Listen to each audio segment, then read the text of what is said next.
En ce moment, le prix de l'argent recule et les stocks viennent d'être corrigés à la baisse, encore une fois. Et pourtant, la Réserve fédérale ne dit rien, mais cela fait partie de leur plan. Dans cette vidéo, vous allez comprendre ce que la Fed sait vraiment sur l'argent et pourquoi elle préfère rester silencieuse.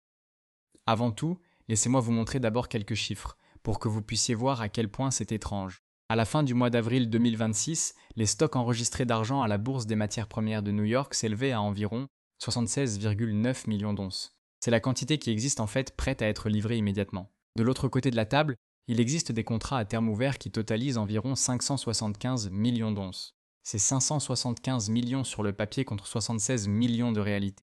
Imaginez une compagnie aérienne qui a vendu 750 billets pour un avion ayant seulement 100 sièges. Tant que la date du vol n'arrive pas, le système fonctionne normalement. Mais il suffit que tous essaient d'embarquer le jour même pour que le problème devienne évident. C'est exactement ce qui se passe avec l'argent. C'est 7,5 fois plus de promesses que de métal. Les propres analystes de la bourse disent que, en dessous de 15% de couverture, le marché entre dans une zone de stress. Aujourd'hui, cette couverture est à 13,4%, et c'est la 6e fois consécutive qu'elle dépasse cette limite. Maintenant, maintenez cette image et revenez avec moi à la deuxième semaine de janvier 2026. En 7 jours, 33,5 millions d'onces d'argent physique ont quitté les coffres. C'était 26% de tout le stock prêt pour la livraison, disparaissant d'un seul coup. Presque personne n'a remarqué, et la raison est simple. Cette même semaine, le prix a fait des montagnes russes. Il a atteint le plus haut historique et puis s'est effondré.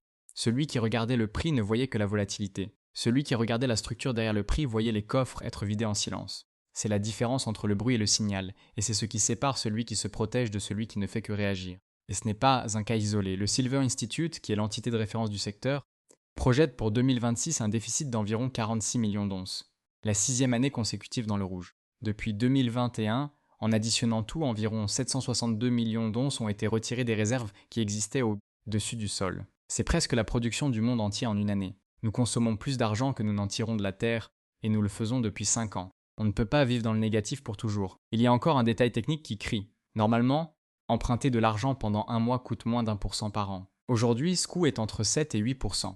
Cela peut sembler inoffensif à première vue, mais ce chiffre signifie que personne ne veut prêter le métal lui-même, pas même en le facturant cher pour cela. La dernière fois que ce chiffre est apparu à ce niveau, c'était en 2008, au moment de l'effondrement du Lehman Brothers, et personne n'en parle, et ce ne sont pas les seuls problèmes. Je vais encore montrer quelque chose de révélateur sur le prix actuel de l'argent dans cette vidéo, et surtout ce que vous pouvez faire avec toutes ces informations. Alors pourquoi la Fed n'écrit-elle rien à ce sujet? Voici le point que j'ai promis au début. Si un quelconque canal parle d'un document secret ou d'un document divulgué, c'est probablement une invention. Mais la vérité est plus inconfortable que n'importe quelle fuite. La Réserve fédérale et les autres banques centrales restent silencieux. Ils observent, analysent, et quand ils agissent, ils ne communiquent pas. Ils agissent hors des radars. Regardez ce qui a presque passé inaperçu. Au début du mois d'avril de 2026, la bourse de New York a ouvert, au sein d'une communication de routine, une consultation sur les nouvelles limites de position pour les contrats d'argent. Aucun média n'a rapporté cela. La limite proposée plafonne chaque participant à seulement 6000 contrats, l'équivalent de 30 millions d'onces. Pour illustrer cela, imaginons une table de jeu où soudainement, chaque joueur se voit imposer une limite de jetons qu'il peut détenir. Celui qui est assis avec une pile bien plus grande que ce plafond devra s'en débarrasser. Dans ce cas, les banques doivent liquider leur position vendeuse en contrat d'argent. Et comment une grande banque se débarrasse-t-elle d'une position vendeuse en argent? Vous vous posez la question. La réponse est simple. En achetant, étant obligé de trouver du métal qui, comme vous l'avez vu, n'existe pratiquement pas. Ajoutez à cela le changement de pouvoir. En mai de 2026 se termine le mandat de Jerome Powell à la tête de la Fed. Son successeur a déjà été choisi, et lors de son audition au Sénat, il a clairement exposé ses intentions. Moins de prévisions, moins de bruit, plus de silence. Remarquez le schéma. Une autorité qui décide de parler moins, précisément quand les chiffres sous la surface sont dans cet état. À mon avis, le silence de la Banque centrale n'est jamais une accalmie. C'est un choix entièrement stratégique.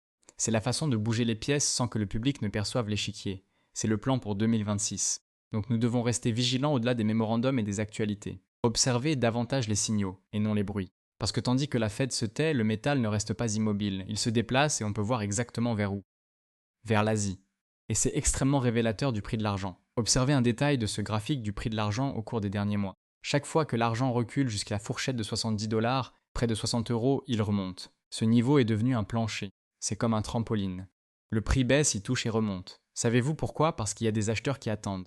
Un plancher qui résiste à des touches répétées n'est jamais dû au hasard. C'est le signe que quelqu'un, aux poches bien remplies, a décidé qu'à ce prix l'argent était bon marché et valait la peine d'être acheté. Et rappelez-vous, tandis que le prix baissait, la demande physique de l'autre côté du monde continuait d'engloutir le métal.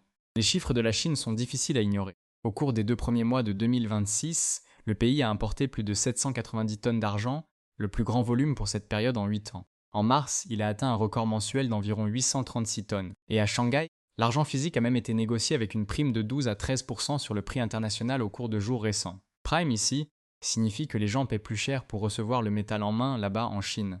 Ce que les données permettent d'affirmer, c'est ceci. La demande provient de l'industrie, principalement des usines de panneaux solaires, et des investisseurs ordinaires chinois. Une partie de ces achats de panneaux a même été anticipée avant qu'une incitation fiscale ne prenne fin le 1er avril, donc il y a une portion qui représente la constitution de stocks temporaires.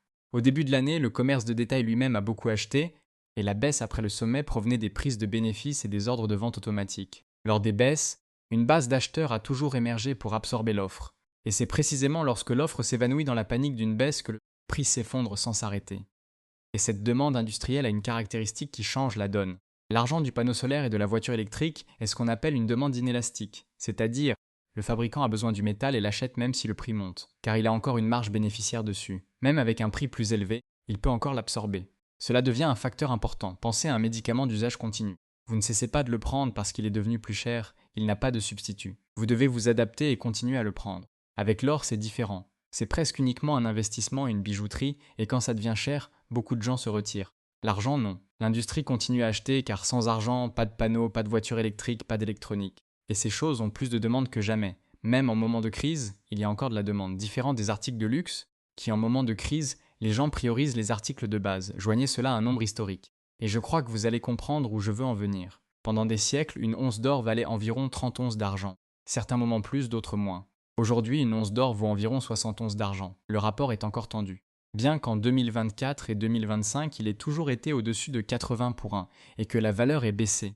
La valeur actuelle est encore élevée. Si elle revient simplement à la moyenne, nous parlons de l'argent qui double de prix. Et ce ne serait même pas un pic de pénurie. Ce serait seulement l'équilibre revenant à la normale. C'est un équilibre qui finit toujours par revenir.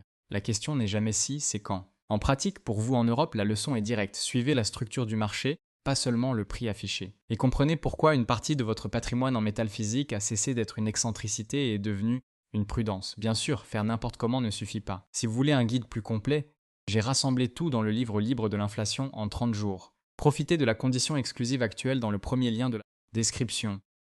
En résumé, d'innombrables signaux alarmants concernant l'argent, et la Fed en silence agissant dans les coulisses, c'est leur plan. Mais si vous avez vu cela en premier, vous avez l'occasion d'agir en premier. Si cette vidéo vous a aidé, aimez la vidéo et abonnez-vous à la chaîne. Cela vous aide à recevoir plus de mises à jour sur le marché de l'argent pour vous planifier et profiter des opportunités. N'oubliez pas de regarder aussi l'avertissement que le plus grand investisseur en argent du monde vient de donner. C'est important. Et vous pouvez vérifier en cliquant sur l'écran. À bientôt là-bas.